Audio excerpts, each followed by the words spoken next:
the meeting underway then, if everybody's okay with that. Okay, well, welcome everybody. Just to introduce myself, I'm Martin O'Neill. I'm the chair of Mumbles Community Council, and I'd just like to say welcome all to you this evening. And I would just like to say it's absolutely fantastic, I think, to see such a good turnout. I know in this new sort of format, maybe in some ways it's easier for people to attend these meetings, but it's just great to see so many people engaging in an element of local democracy that we're talking that we're having this evening.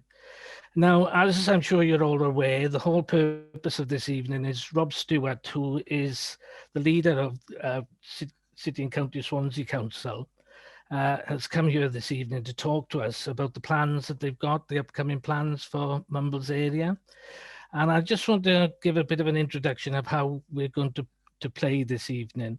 I'm going to hand over to Rob. Rob is going to speak then, give his presentation, give his talk about what his plans are.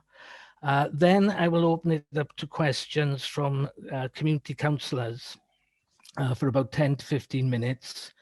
And then I will hand it over to people from the community. We have already been submitted a number of pre-submitted questions, so I will do a mix of those and opening up to the floor as well. Now, just as a sort of few sort of ground rules here, I would ask people not to please try and dominate the session. This is a session for communication, for discourse, for a conversation. And I really hope that people don't try to hijack it for any sort of grandstanding or play into the gallery and all that. The whole point of this evening is for communication and to share communication and conversation. This is a standard course of action, but we will be recording the meeting and the meeting will be made available later on. But because of that as well, and this is a standard undertaking, we request that there is no unauthorized recording of this meeting, and if any unauthorized recording of the meeting occurs and then unauthorized editing, this could result in prosecution. So I would just like to make that point clear. So without any further ado, if everybody else is okay, I'd just like to hand over to Rob and ask him to tell us what his plans are for Mumbles. Thank you very much, Rob, and thank you again for coming. No problems. Thank you very much, Chen, and thank you everybody for giving me a bit of time this evening just to share some of the updates with you. Before I share some images just to help with the discussion, if somebody could give me, whoever's the organizer of the meeting, could give me the ability to share a couple of pictures, that would be really helpful. I'm not going to PowerPoint you to death or anything. It's just to share a couple of images that might help at the understanding of what the fund is. But just to recap what started this, which was obviously during COVID and during the coronavirus, you know, lots of businesses have been struggling. The economy's been in hibernation. There has been a huge amount of help put out there from both the UK and Welsh governments to try and make sure that people, communities and businesses get through the crisis, and they are still able then to recover and function properly once we come out of the coronavirus properly. Now, the good news on all of that is that the numbers in our area and across Wales are heading downwards at quite a rate, which is really good. And we're now out of the red zone again, and basically we're in the position where the alert level 4 can move to alert level 3, and then hopefully 2 and 1. And the restrictions that we're also fed up with can go for good, and hopefully the aim will be this will be the last lockdown, and I think everybody wants that. So the question then for the council was, well, okay, how can we work with communities to make sure that communities are supported and that businesses in our local communities, especially those local businesses that have looked after us all during the pandemic, how can we help them to continue to thrive as we come out of the coronavirus pandemic? So that's really the challenge that we set. So in the budget, about a week or so ago, we announced, on top of all of the funds that have been made available by the UK government, by the Welsh government, and all of the support that's there at the moment for furlough and for for grants for businesses, what could we do locally to help? And what we've said is that we will allocate up to £20 million as a fund to help on 4 key themes. And the 4 themes are local economy. So that would be, I'll return to what some of the items are underneath this at each one, but the local economy, well-being, community, and jobs and people. So if I go back to the local economy one, some of the thoughts that we had around that were around, again, our local businesses. As you know, during the pandemic, we have allowed local businesses to expand into the highway, into the public walkway where it's safe. We've also allowed businesses to use public space, some of our park space and other space where they can expand because it wouldn't be viable or they weren't allowed to have numbers of people inside. And we've given grants locally, again, around £1.5 million worth of grants have gone out to lots of local hospitality businesses to help them buy canopies, new seating, barriers, furniture, and stuff that will help them use that outside space safely. So what we were thinking was, what could we do now outside, or again, for hospitality businesses that perhaps missed the first round? What could we do for all businesses? So retailers, looking at how we can help retailers improve their shop frontages, do perhaps some small works to their businesses to, again, attract people to shop locally. In addition, we were looking at local retail areas then, what could we do to support them? So some suggestions around that we've already sort of been thinking about was, could we improve the green areas in our shopping areas, helping them to look a much more inviting place? And Mumbles is already a lovely place to visit, but there's always things that we can improve on.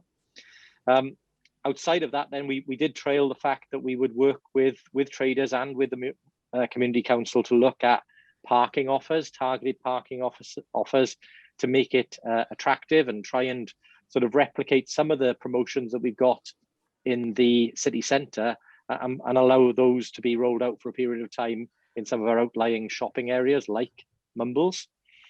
Then on top of that, we were looking at potentially looking at helping with bus travel. So again, could we look at a subsidy for some of the bus services to make it easier for families and others to get out to some of these areas? Because it is expensive for a family, especially if they're on low incomes, to travel from some parts of Swansea to our beaches. And it is a sad fact that many of the children in some of our more deprived areas have never even visited our local beaches. So it was help on all of those things that we were thinking in terms of that. Turning to well-being, as you know, working to try and invest in upgrading all of our parks and open spaces. There's about £2.1 million going to go in around 32 different schemes, which are partially supported by your local councillors using their community budgets as well, but around £1 million or so putting in directly from the central council to try and improve park and play facilities. Because we know, especially in lockdown, where we've all been confined to our local areas, having the use of walking routes, cycle routes, our beautiful parks, our beaches, is something that's really things that we can continue to invest and improve in. So there's a fund that's already got 32 schemes worked up to do that, but what more can we do? We're investing again in 3G and all-weather pitches. We've been in discussions around Underhill, and one of the challenges with Underhill was the fact that we had lined up Underhill to be a recipient of the fund from the Swans, but unfortunately the Swans dropped out of the Premiership and we lost the access to that funding. Now it's looking good at the moment because I think the Swans are in second or third position at the moment. If they get back into the Premiership, that fund becomes available again. So obviously one of the things that we would like to do along with the Swans Academy, if they are back in the Premiership, is look at how we can help with Underhill, because it's not council owned property, it's under lease at the moment. So there's a bit of a challenge there in terms of putting an all-weather, or us contributing to an all-weather pitch there. But it's something that we've been discussing with Miles and Will, and I know they're aware of the challenges that we have around that, but we're looking to try and help where we can and look at innovative ways we can get funding in. Turning to community, again, lots of enhancements that local councillors are funding through their community budgets, which obviously we set at £10,000 many years ago now, and that rolls over every year. But we're looking at what we can do on top of that to try and make sure our communities are supported. And, enhancements, there are things like a dedicated drains cleaning team that have been introduced this year. We've recruited another 18 to 20 people to help with cleansing in communities. We're looking at purchasing bigger bins, smart bins. So we know that especially during lockdown, there have been problems along the prom and in certain areas where we've had larger numbers of people than we would normally expect, and that's meant our bins have overflowed more quickly. So we're looking at smart bins with sensors in them, so that where we detect bins becoming full, we can send the crews out immediately to clean those bins rather than wait for the general collections to be done. So enhancements like that, bread and butter stuff around, keeping our communities clean and making the facilities better than they are. And then finally, for jobs and people, well, those are the big scale stuff around making sure that the arena comes online, that the public sector hub goes forward. We're on target to attract around 10,000 jobs to Swansea this year.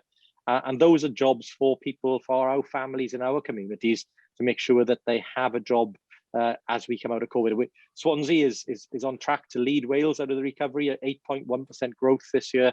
So the momentum is with us. It's just making sure that we lock in that investment and those jobs. So that's sort of like the recovery fund. And just, Chair, if I can very quickly just say about the sea defence work and the investment there. So we've been talking to NRW and NRW are looking, Natural Resources Wales, sorry to use the acronym, but Natural Resources Wales are looking at schemes to improve sea defences around Wales, because there are areas that are at risk of greater flooding due to climate change and rising sea levels. Now, parts of the seawall are already in pretty poor state of repair. So we're looking to repair the seawall, enhance the seawall in terms of adding a bit of height to it. But also, we just didn't want to do that. What we wanted to do was to take the opportunity, given that the wall is going to be repaired, which is only being done to protect businesses and homes from flooding, and take the opportunity to work with all of you to say, okay, if we've got an opportunity to expand the promenade a little bit outwardly, what could we do to try and fix things like the issues we have with shared space, where we've got cyclists and pedestrians in the same lanes? So try and widen that a little bit to stop it becoming so much of an issue. Could we do some landscaping around some parts of the promenade, add some more seating and green areas for people to enjoy? Can we link the prom a bit better with some of the lovely areas we've got down where we've got the park down by Southend Gardens? Could we make that linkage a bit better? So it was things like that we were looking at. Obviously an opportunity potentially to add lighting. I know the West Cross members have already put some lighting in there, but there's a potential for putting more lighting in around the promenade as we do the works. Because again, if we're doing the works anyway, it makes sense for us to upgrade parts of the prom while we're doing it. So really, there is no set plan for the prom, other than we wanted to work with all of you to look what the ideas you have as to how we can incorporate them. We're going to have to put money in, just to be clear, we're going to have to put money in over and above what Natural Resources Wales and the Welsh Government will fund in terms of sea defences. But we're prepared to do that as long as you feel it's the right sort of enhancements that we can do to the prom, because it is the jewel in the crown, and it really is looking tired in places. So what can we do to really enhance it? And really, Chair, that was the two parts of the meeting tonight, is to think about what are those right things under recovery that you'd like me, the Cabinet and others to consider, and then what is it potentially you'd like to think about if we've got the opportunity to upgrade the promenade. Okay, thank you for that, Rob. It's very much appreciated.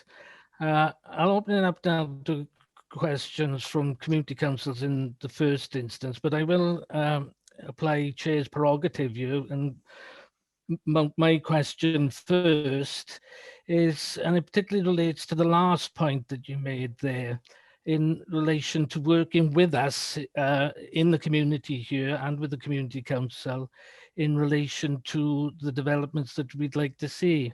Now, for instance, I think we've worked quite closely together with the work that's been going on with Underhill Park and negotiating the lease there, and with Llynderw as well in the skate park. I'd just like to see what your thoughts are on relation to working more closely with the community council in relation to, say, the bowling green, the tennis courts at Oystermouth, and also the tennis courts at Langland.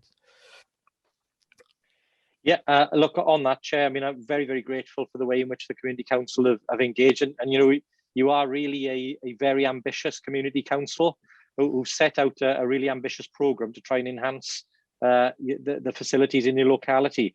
We're very happy to support you on all of that. What I would say around the specifics, like I've said in a previous meeting where I was invited down to Mumbles to talk, if we can find a way of making sure that we get the right approach for Mumbles in terms of what are the facilities and where would you like them, because we get consistent requests for more parking in Mumbles. We know it's an issue. One of the suggestions previously has been whether or not you wanted to try and relocate the tennis courts to another area and use that area for parking. That is not something we are proposing to do, but if it's something that the community council with the community wanted to consider, fine.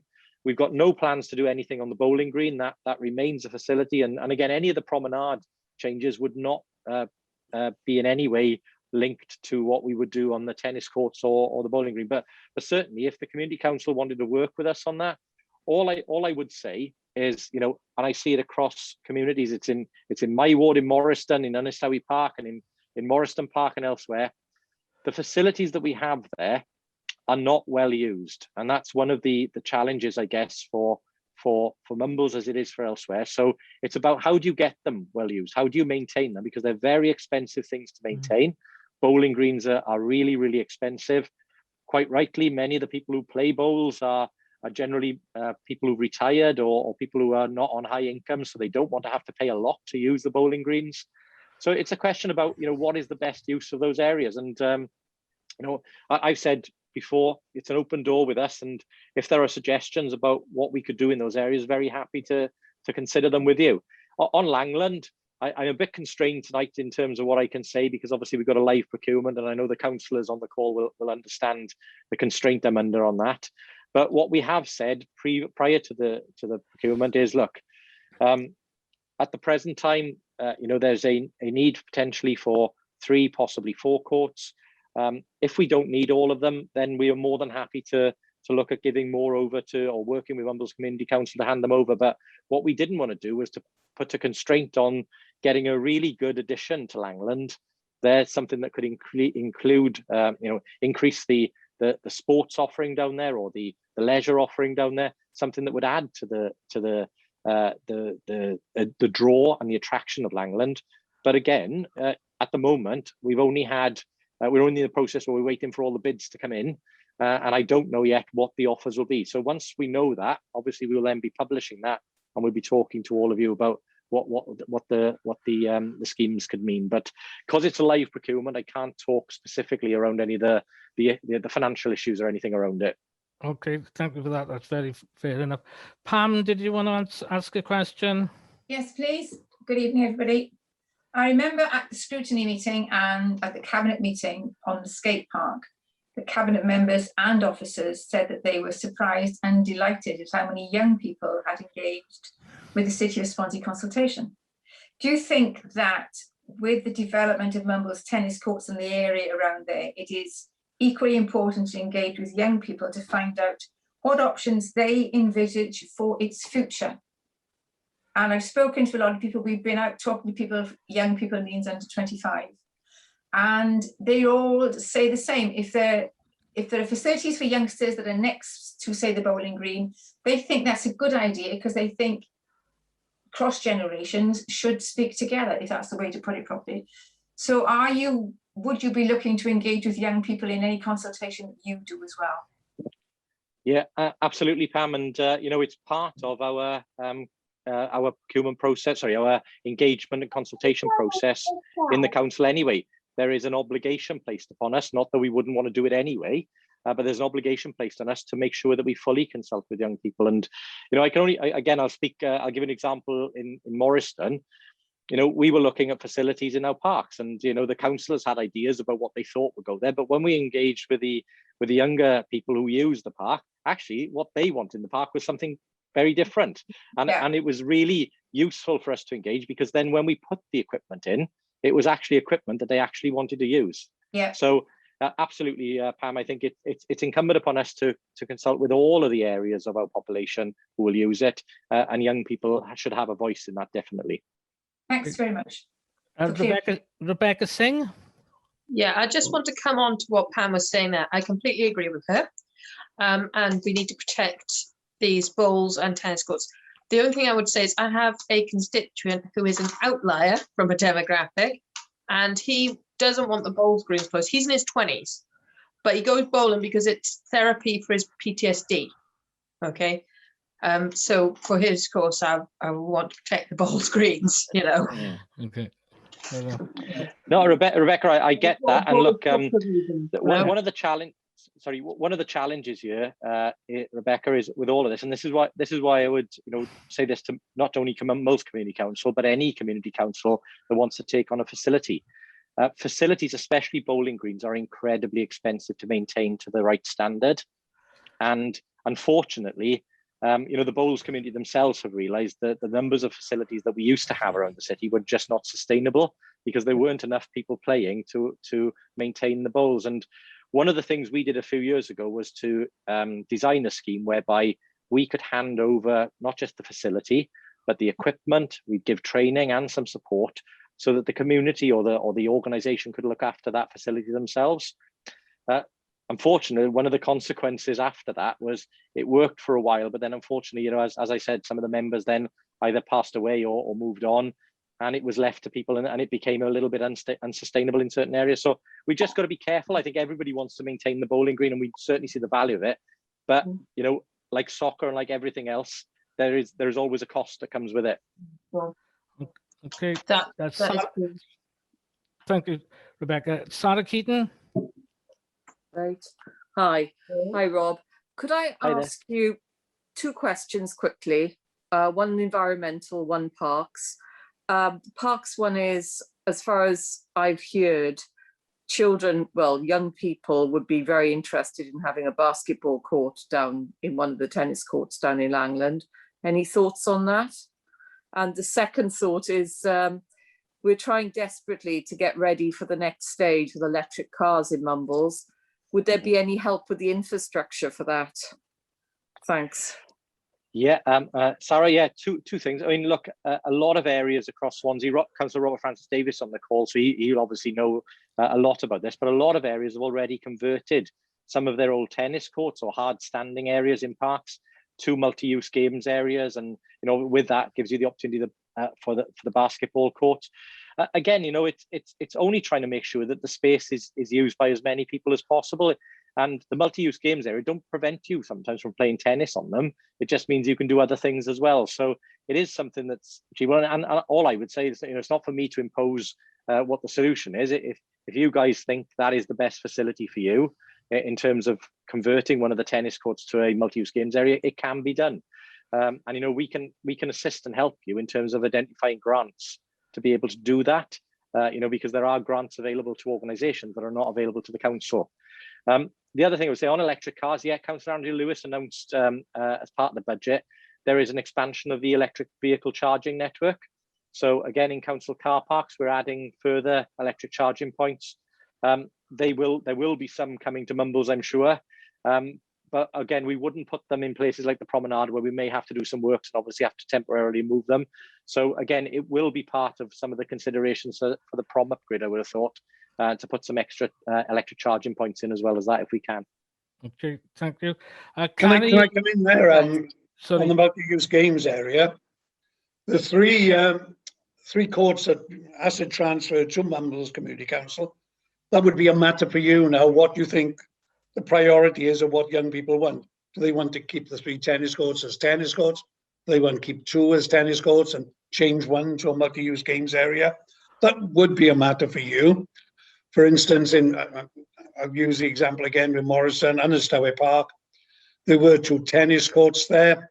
And in fact, we were linked up through the Lawn Tennis Association to use them. They just become surplus to requirements because people weren't playing tennis on them. One was changed into a multi-use games area. One of them has been just kept as a kick-around area, really. So, look, things evolve all the time, and like the bowling greens, I know Manston Park, the bowling green is not used anymore. Cumdonkin Park, the bowling green is not used anymore. Brynmill Park, bowling green not being used anymore. There's a lot of these bowling greens, and in fact, I'm arranging a meeting where we can look at what's the best use for these bowling greens. And there's no one solution. Every community will perhaps, in consultation, will have different uses for them. But we are looking at that now in other areas of Swansea, how they can best be used. Okay, thank you for that, Robert. Carrie, John. Hi. Really following up on various things you mentioned, there's sort of three things that jumped out at me. Buses, that is absolutely brilliant. And, you know, I would be really, really pleased to see more people coming in by bus. And linked to that, as far as I'm concerned, the last thing we want in Mumbles is more parking. You know, we should be looking at ways of stopping cars coming into Mumbles, not encouraging even more cars to come in. So looking at ways in which people can safely and cheaply use public transport is fantastic. So I would certainly be supporting that. Bins, smart bins. This is a sort of slightly sort of internal technical thing, but as you probably know, we are currently we've purchased quite a large number of the dual recycling bins to locate around Mumbles. So it's just a matter of, can we make sure that whoever is installing the smart bins liaises with us, so we don't end up with you wanting to put a smart bin where we've just paid to put a dual recycling bin. So that's just a sort of administrative thing, really. Yeah, thanks for that, Carrie. No, absolutely. We're going to trial the smart bins in a couple of areas, certainly in the areas where we've seen a few hot spots occur, just to make sure we can test them out and make sure they work as we expect them to. But yeah, no, look, if you guys have paid for bins to go in, the last thing we want to do is come along and suddenly remove them or anything. That would be, but we'll keep a watching brief on that.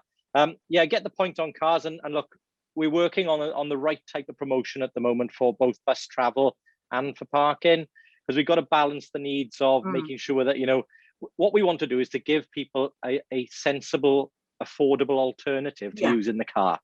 And at the moment, unfortunately, for too many people, the only way they can get to Mumbles is by car. So we got to try it. We've got to try and give them alternatives. That's absolutely right. Okay, that's lovely. Thanks, Rob. Okay, so if you don't mind now, if I could just hand over to members of the public and sorry, Chair, we've still got a couple of questions for myself and other councillors. Oh, sorry, I didn't see you indicating. Sorry. Okay, can I just take another 2 or 3 then, because I would like to give the public thing. So if I go to Will Thomas, then Rob Marshall, and then Rebecca, and then we leave it at that. Okay. Okay, thank you very much, Chair. And I'd just like to thank both the Cabinet member and the leader for coming. I think it's very constructive and great for the whole area. So thank you very much for coming.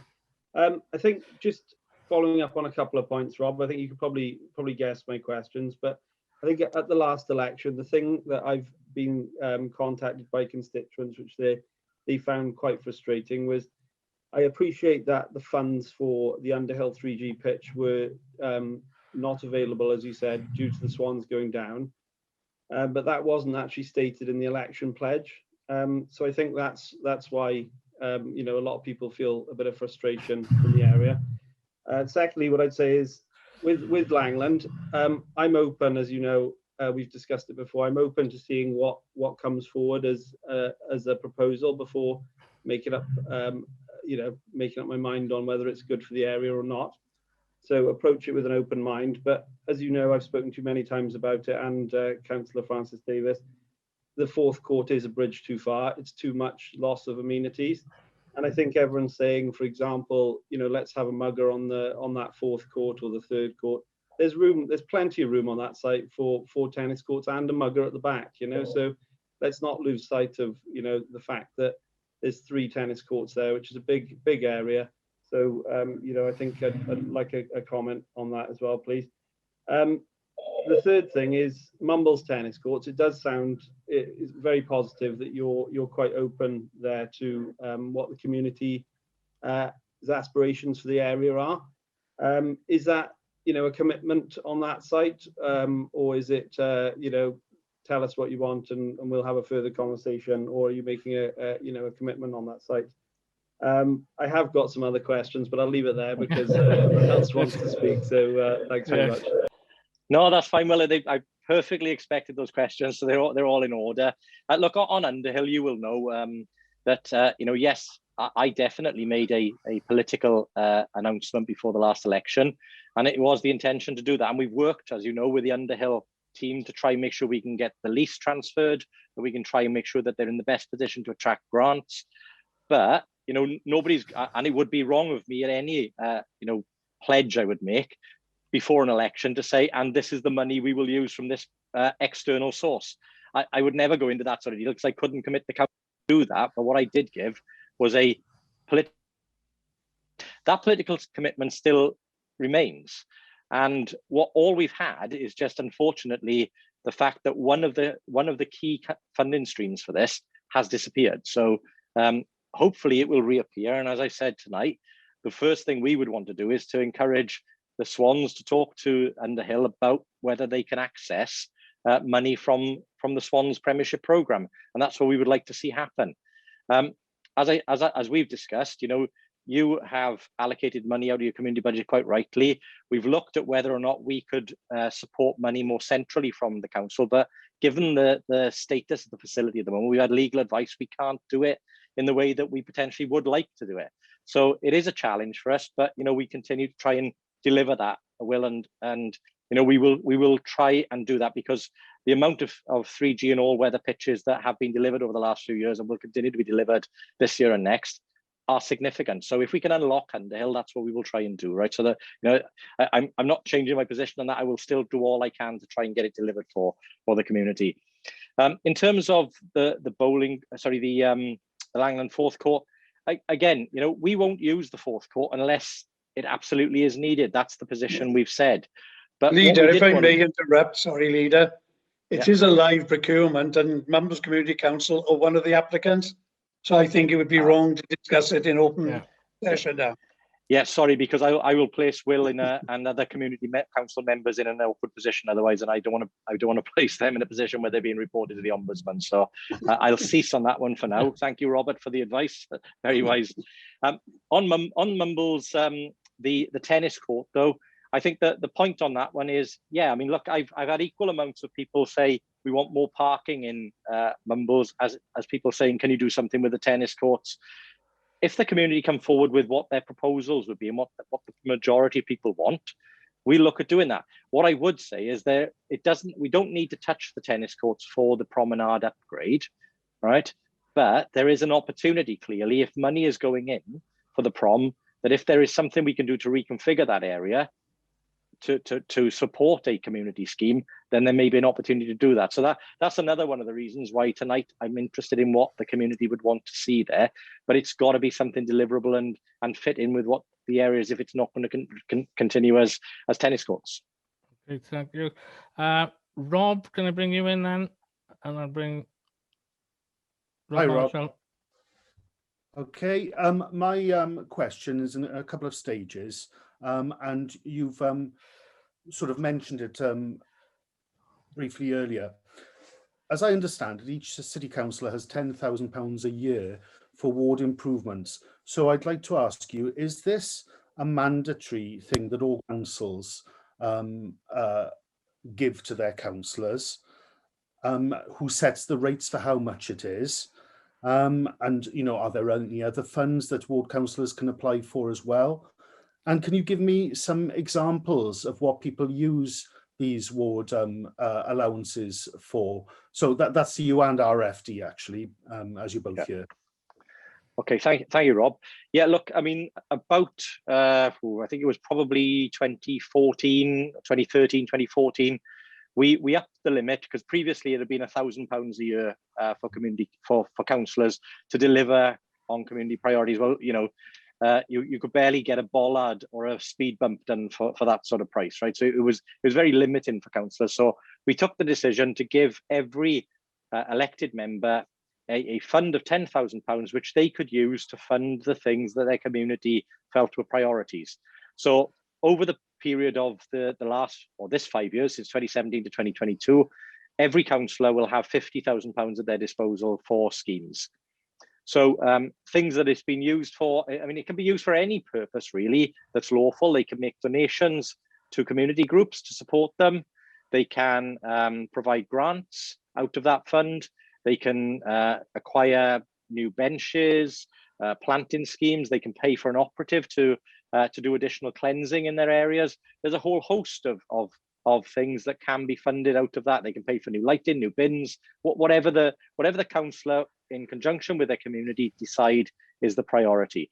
So not all councils do that. Actually, it's something that very few councils do, and I don't think anybody does it to the level that Swansea does in terms of giving that amount of money to local councillors to control. What we did last year was add a further £1 million on top of that in terms of capital projects. So if the councillor locally was prepared to put 20% of the money up, we would top it up then centrally with 80% of the money. So if they were prepared to put £10,000 up, we would then give them the further £40,000. So that's the way it would work. So there are capital schemes, larger capital schemes being delivered. I'm not entirely sure which ones Will and that will have chosen, but they have access to that fund. In addition to that, as I mentioned, we also launched the Play Fund, which is another £1 million fund. And again, through the work that Councillor Francis Davis has been doing, we've actually working with local members and pulling in grants and other bits of money. We've now got that fund to £2.1 million. Those schemes are being delivered across Swansea this year. So 32 different schemes being rolled out. But again, the recovery money is on top of that. And we can, again, if people feel that there are further things that we can enhance or support, I know that the West Cross members have taken decisions to increase the facilities in their area as well. So, you know, it's really, you know, these opportunities don't come along very often. We're in a unique position where actually the council's finances are pretty healthy at the moment.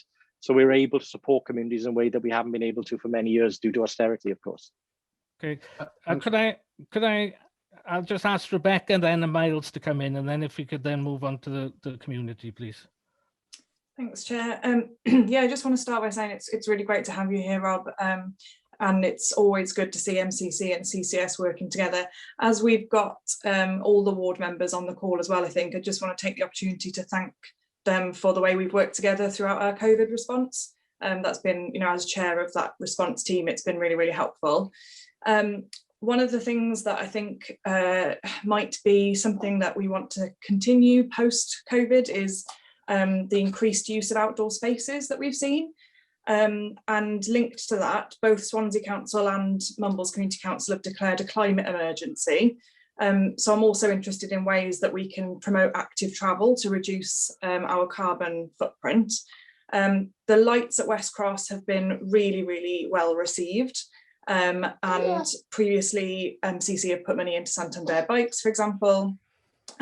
So my question really is, can you sort of confirm that plans for the sea wall development will continue to encourage active travel and use of outdoor spaces, whether it be through play or otherwise? Thanks.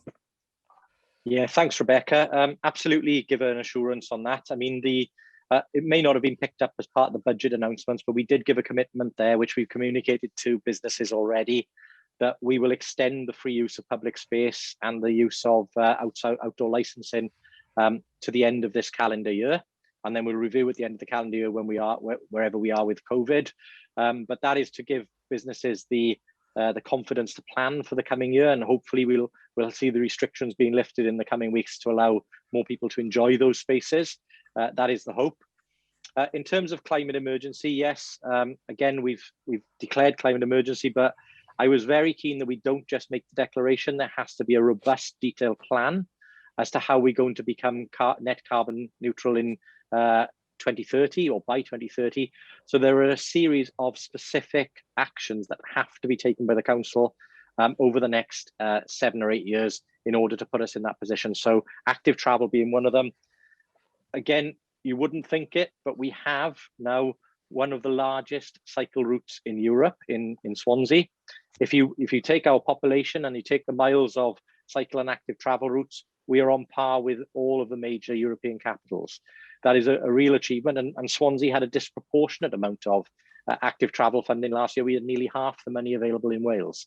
So, you know, it's a really good story. I know places like Mayhills have been a bit controversial, but if we're serious about giving people alternatives to having to use the car, as people have said tonight, if we want, as we've seen, to create space, you know, safe spaces for people to walk and cycle, then we have to put the investment in. Otherwise, we're not going to achieve the sort of benefits that we want. And you know, it is controversial, because I can tell you now, anywhere you want to put a cycle route in, sometimes you have to remove a tree, and we don't want to remove a tree, you know, or you might have to take parking away from outside somebody's house.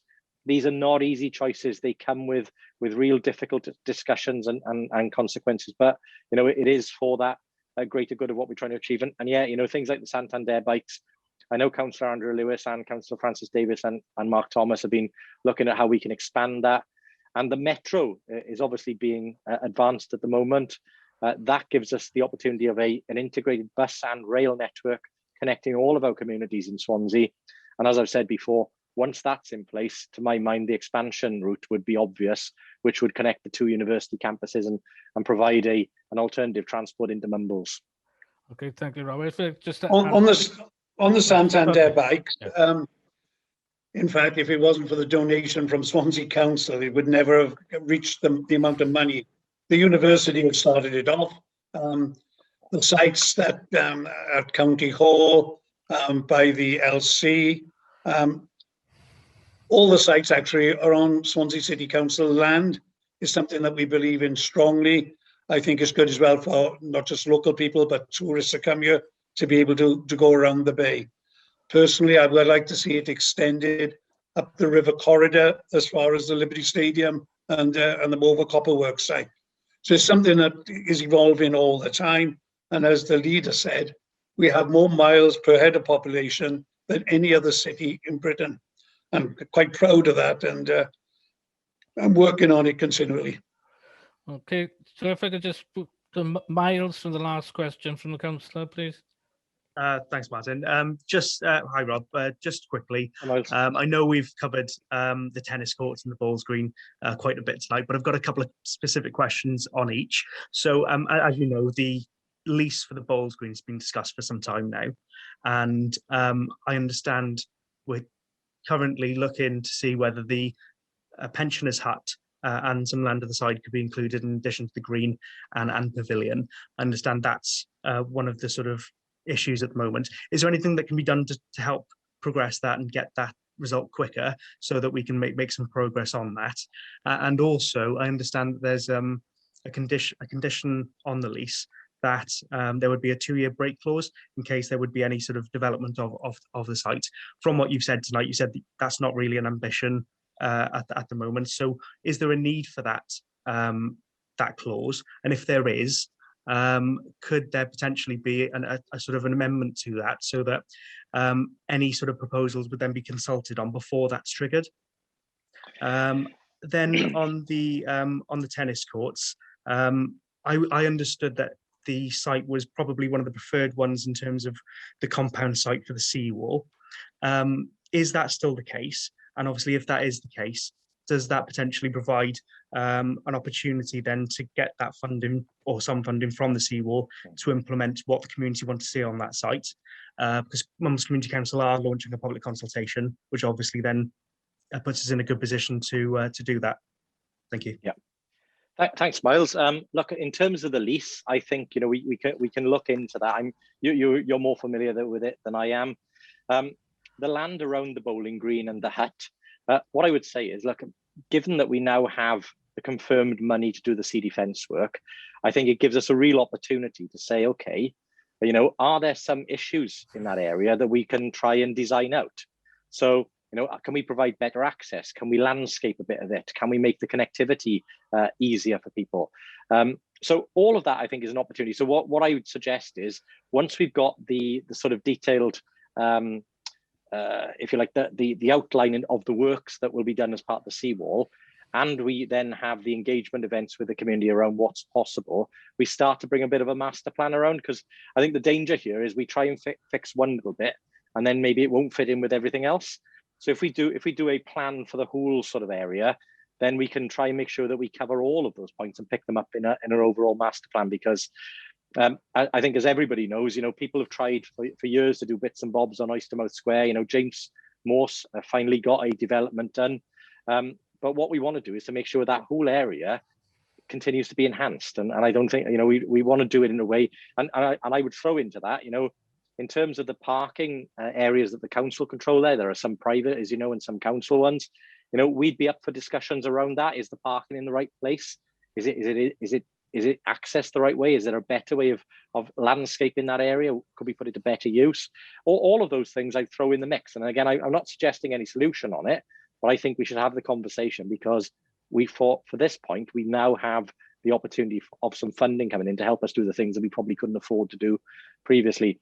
And then finally on the compound, Miles, you know more than me on that one, because I've not had the briefing yet in terms of what the works would look like. I've had the outline introduction of where the works will be done, but not the detail of where the compound would go and all those sort of other things. But yeah, I mean, I'm guessing if we are using that space temporarily for a while, the reparations then and what we could put it back as, it does give us an opportunity. Okay, thanks. Just for information, Leader, Jeff Bacon sent a letter, I think, to the MCC today saying that it is the preferred option for a compound for the seawall, because, as you know, there's not a lot of open land at the front. But I would agree we need a strategic plan for the entire destination, not set in concrete, but for consultation of how we make that destination ideal for the community and everybody concerned, like we've done at the Mover Copperworks site, where we've looked at the strategic plan of how it gets developed. Okay, thanks again. Okay, so if I can just hand things over to the community now. We have had some questions already tabled from the community. I can see Mike Parkin is there. Mike, I've seen your question, and I don't know whether you feel your question has been answered previously, but because you submitted your question, I'd hand over to you, because I know you're the chair of the Mumbles Rangers Football Club. Thank you, Martin. Yeah, thank you very much. And thank you for everybody, especially Rob, for joining us, and obviously support that we've had for specifically, I'd like to say, from the Mumbles Community Council as well, has been fantastic as well from a football club point of view. So, but just to pick up on Will Thomas's point that you made earlier, Rob, about the 3G, 4G facility. I'm firstly glad to hear that you believe that the Swans will go up this year, because being a lifelong fan, I'm not sure that I back you on that. But we've got to believe. Come on, Mike. Yeah, we've got to believe. We have to believe. I'm trying to believe. Just like Mumbles might go up as well. So, but on the back of that, there is a bit probably disappointment from the original promises that were made about the funding. And I think you've mentioned a couple of things tonight about, the key subjects that you talk about with well-being, community. And I think the key thing that you also mentioned about tonight is, such as the Bowling Green example, was sustainability. So for us as a development, I believe, done for the MCA down in the park, the key thing that will sustain that park down there is the development of the 3G and 4G pitch, because that is the key revenue generation from a business plan perspective. So I guess my question is there a more worthy project to be able to put it to? Do we have to wait for a potential Swans uplift into the Premiership and get money from that? Is there not another fund that we could look at to help us complete this project? And not only that, but also make a massive difference in the community. There's 500 members plus in Mumbles football, 300 in rugby alone. It's huge. It would make such a difference, Rob. No, fully agree with you, Mike. And that we all want to see it delivered. Myself, Councillor Francis Davis, the council would love to see that facility delivered. There are some technical reasons why we can't do it in the way that it's been asked for, and that's one of the issues.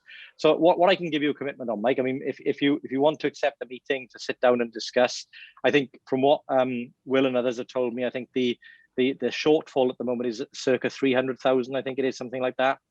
So look, if we can use a our officers. So Councillor Francis Davis does have some officers who are really, really good at eking out pots of money and trying to find pots of money that the council can't access ourselves, but we may be able to help you access. Then let's have a discussion about that. I think the question that we were given was, can you put 300,000 into this facility directly? And given the way the lease is set up and everything, that isn't something that we can lawfully do.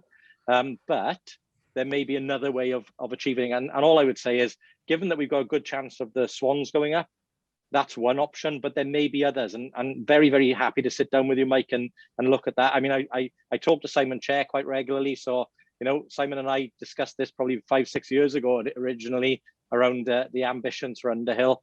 So very, very happy. And I'm very, very supportive of trying to find a solution here. It's just, I think the way in which it's been asked for at the moment isn't deliverable, but there may be other pots or other avenues that can help us get that money. Thank you very much. And I can give my commitment to you as well, Mike. I think it was 20 years ago we started talking first about Mumbles Rangers, and I'm confident the Swans. In fact, we'll kick off 7:45 tonight. So, but let's see. But we have got good officers, so good grants officers. Look, there's a lot of demand, and we have a rolling program with these 3G pitches, and we are trying to deliver as much as we can and as soon as we can. But more than happy to sit down and discuss with you and with the leader. I'll be welcome. Thank you. Okay, thank you. Could I invite now Michael Eames? I know that he's been quite interested in asking a question this evening as well. So if I hand over to you, Michael. Yeah, well, thank you, MCC and both Robs, for taking part in this. I think it's a brilliant innovation, really. I think everybody getting together and hearing each other's views are really good. Yeah, I'll just say briefly, I've got loads of points, but I'll stick to one. Yeah, stick to one, please. It's a bit strange we rely on the Swans getting promotion for anything getting done. But anyway, that's another point. As far as the seawall goes, this is particularly to Rob. The residents haven't had very much engagement at all in this over the years. I think we had a meeting, I think it was in 2018 or 19. And since then, we've heard absolutely nothing at all from anybody. I have asked the council. I don't believe the council, MCC, have heard much about it either. So I'd be interested in your views on that. And just on the tennis courts and Bowls Green, you mentioned they're not used very much. Well, they're not maintained. I mean, so people can't use them. If you maintained them, people would use them. The reason they're not being used is because they're not being maintained. You just really sort of need to get this through somehow. And the last point is, I think people are a bit concerned that Mumbles, although we know it's not a village, it has a village feel, and it's beginning to lose that sort of feel. I don't think we want more car parks. We don't want more cars in Mumbles. We want less cars. So I think there's more of an issue than what you actually think sometimes. I'm sure all your surveys are pointing this way. And like, if people are in Mumbles, why would they want more car parks, you know?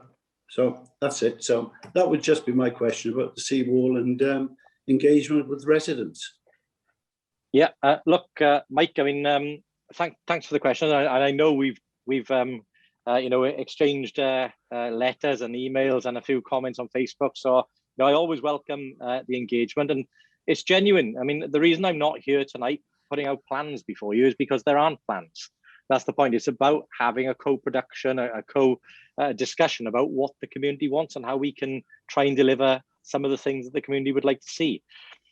So on the timing of the seawall stuff, obviously NRW have had a programme of trying to deal with sea defences, but Councillor Francis Davis, myself and the rest of the Cabinet only had the briefing on the scale of the works and the potential for the funding about 6 weeks ago.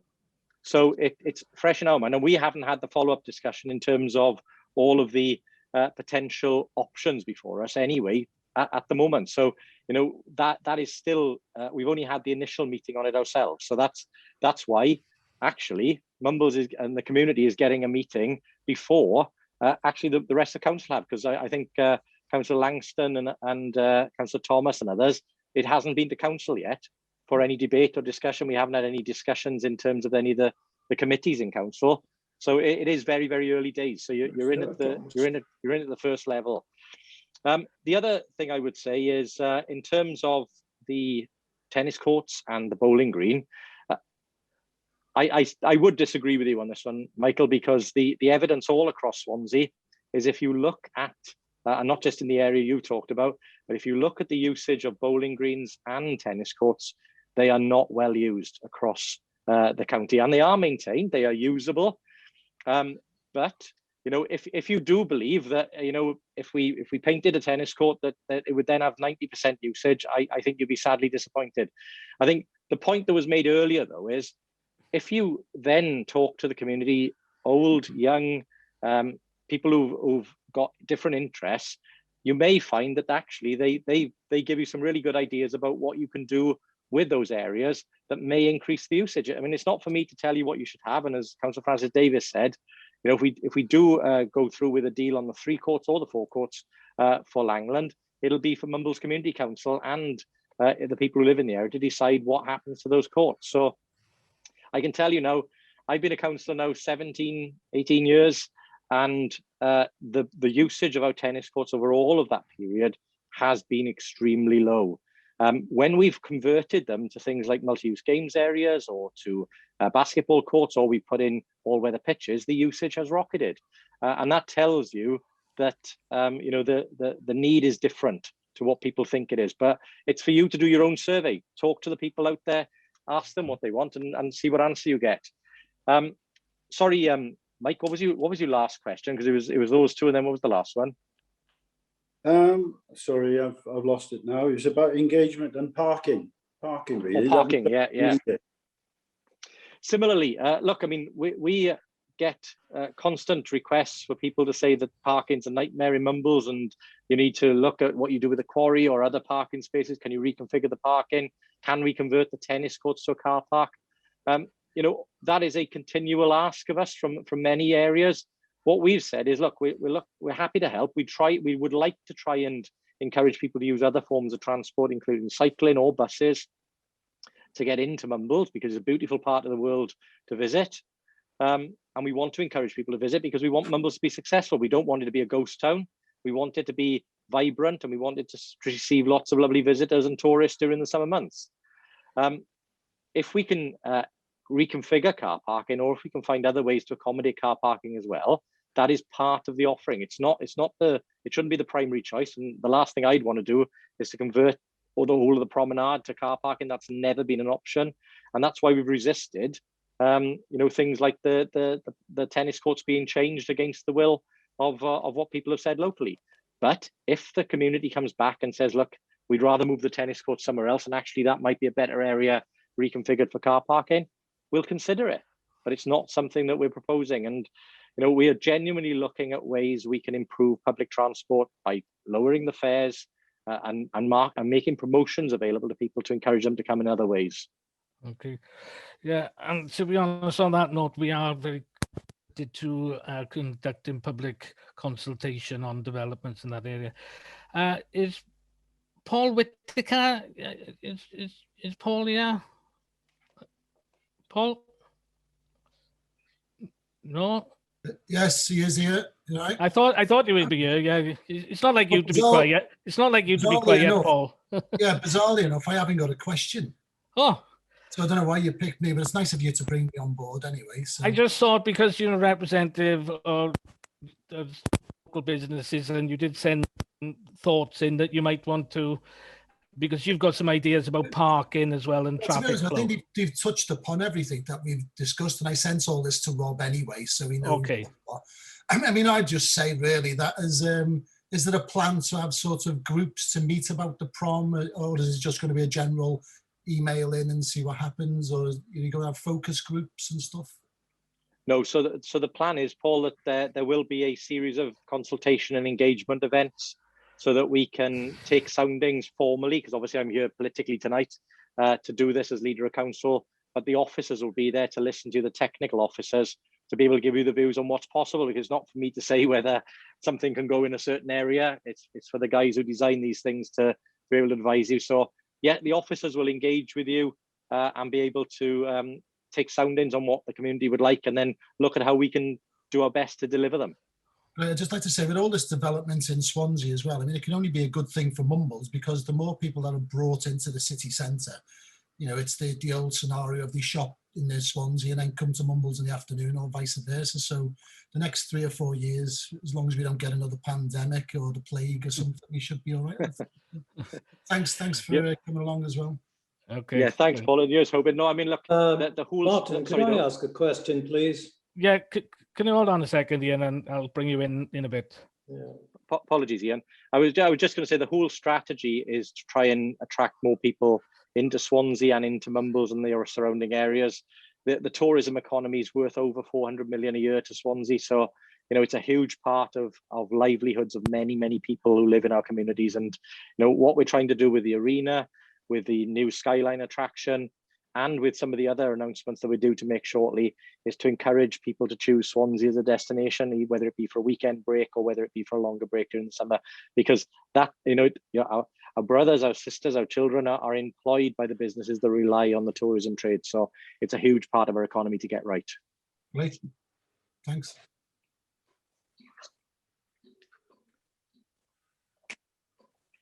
Okay, can I ask a question?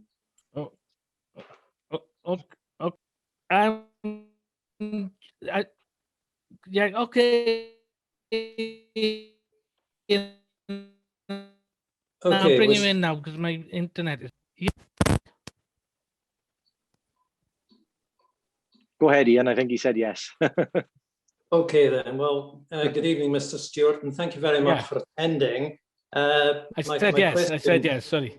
My question is to you specifically. Do you support the loss of amenity of Langland tennis courts to self-service flats rather than a community-based project? You've already answered the question with regards to Court 4. You may or may not be aware there is a large petition in circulation with regards to the Langland tennis courts. MCC have invested a lot of money in the tennis courts, and yet we still have to provide another £30,000 to repair a wall, which personally I think is rather unfair. The reason that has already been said about tennis courts is the lack of maintenance. Well, it's exactly the same thing at Langland. You know, the condition down there was absolutely shocking.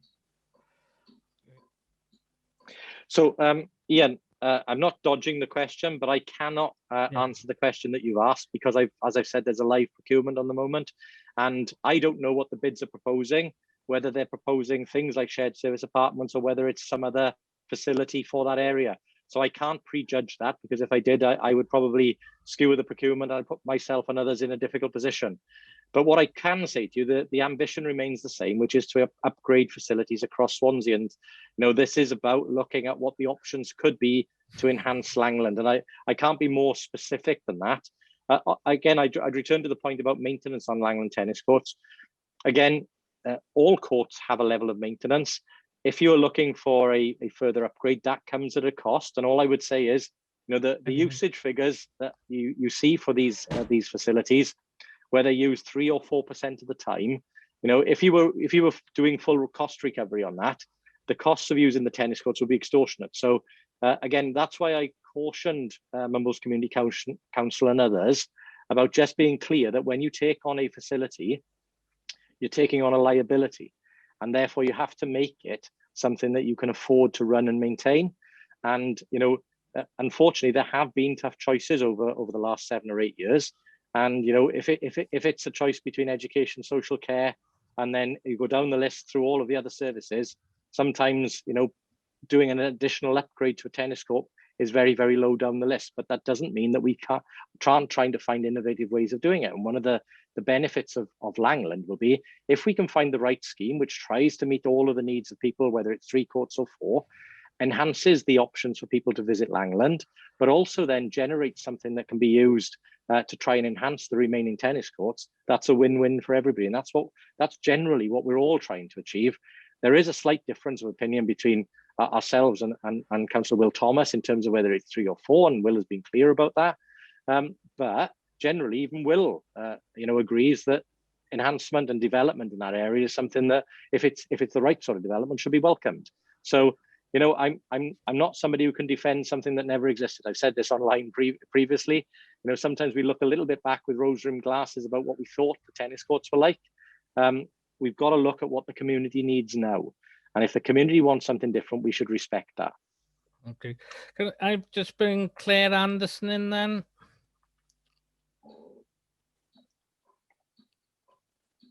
Hi, Rob. Hi.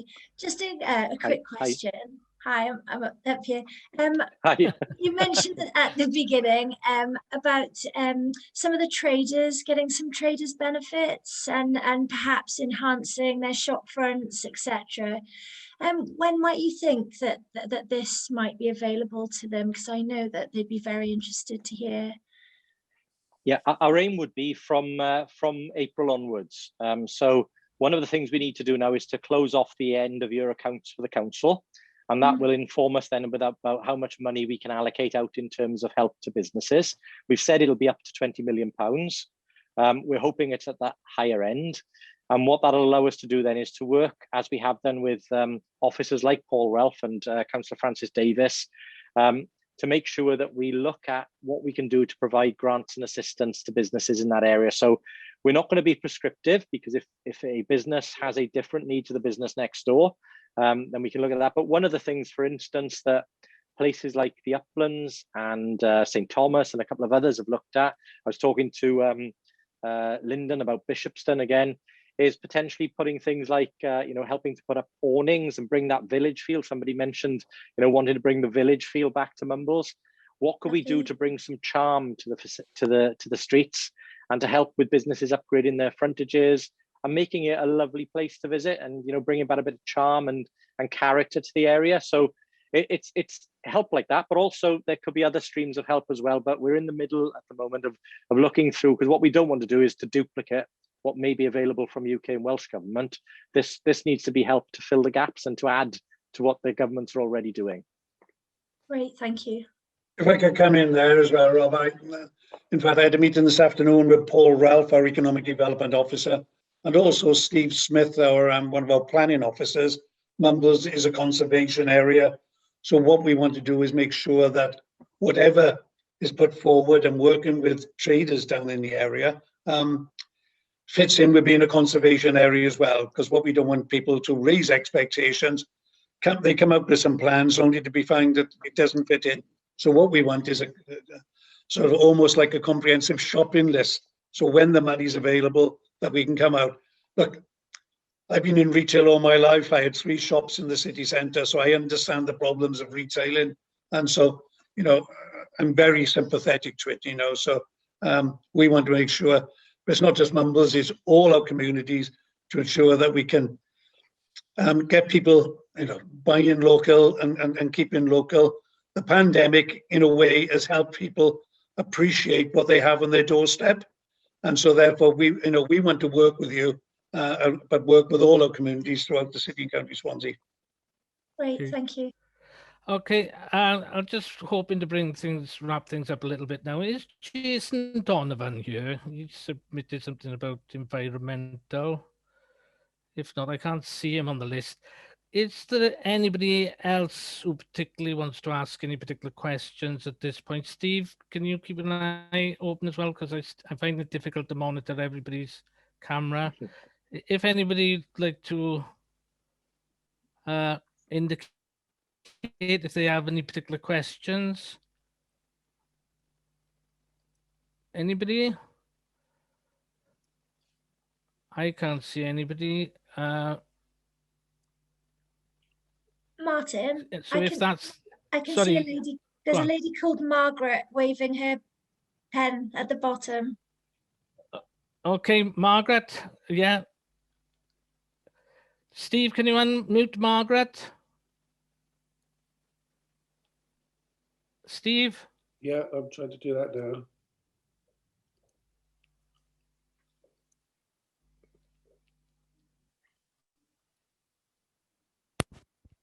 Okay, can you hear me? Yeah, we can hear you now, Margaret. Thank you. Thank you. Sorry about that. Thank you for the discussion tonight. I really enjoyed listening in.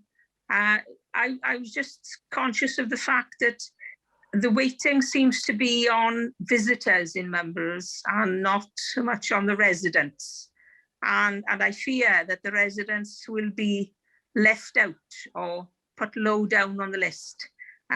We're here all the year round.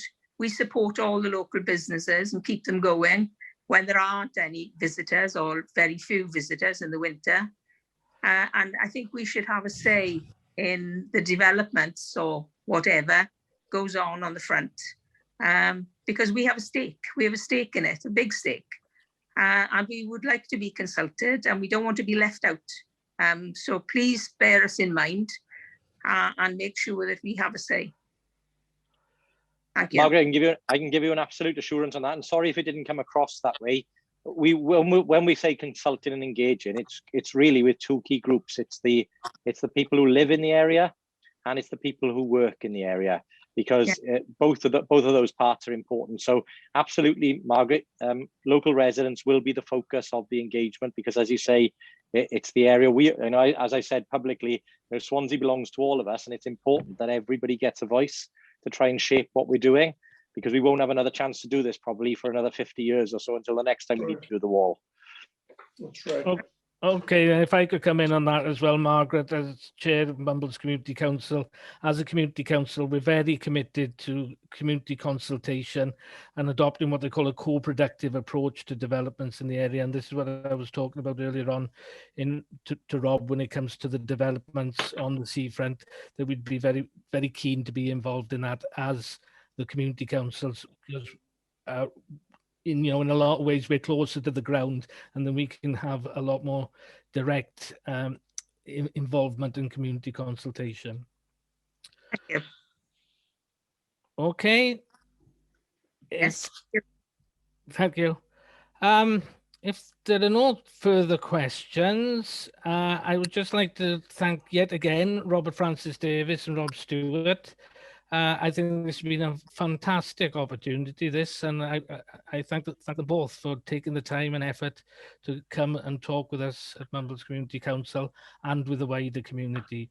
And as I sort of said, I just really think this is a good exercise in local democracy, and it's just great to see it in action. So if I could extend my thanks again to Robert and Robert Francis and to the rest of you. And I wish you all a very good evening, and thank you all again for your contributions. Thank you, Martin. I'm off to watch Swans now, so fingers crossed.